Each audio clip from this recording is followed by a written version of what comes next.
Hello. I thought I would just tell you a little bit about my products and what I think makes them unique. There are a few things that I think make them unique, and it was important enough that I thought I would make a video about it. Let me show you a piece of a stand that's not quite finished. This is a raw piece that came off a laser, and one thing you'll notice is that the laser will put a gloss finish on the edge here, and that's great, but one thing it also does is it makes a very sharp finish on the edge here.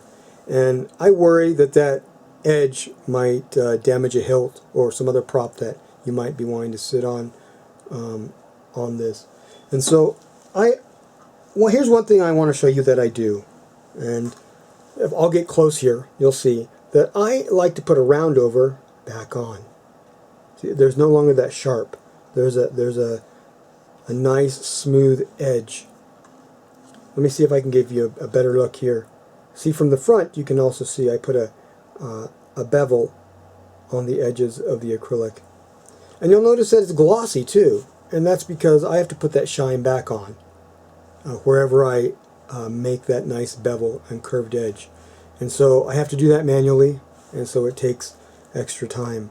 But even though it takes extra time to do those two processes, I think it's worth it. I call it a gallery grade finish. I feel like this is something that could be in a gallery. Let me show you one last thing. You'll also notice that this is one piece, and that's because I bond the acrylic to the other acrylic. Okay, so there's no screws, and that's just one more gallery grade finish that I do on my stands.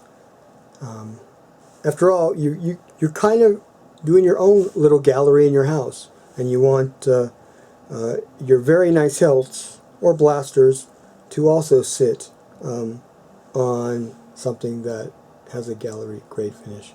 Now, I do have a few products that use screws and bolts, but they are for a specific reason. Like, you can't really do this if this were aluminum or metal. It does not work as well if you were trying to attach acrylic to metal. So I generally will use some other device to hold those together, but I do it in a way that still presents the product and makes it look like a gallery finish. Well, that is about it. I just wanted to take a moment. Thanks for your time. Again, this does take longer for me to finish your products, but I really do think it's worth it. Thank you.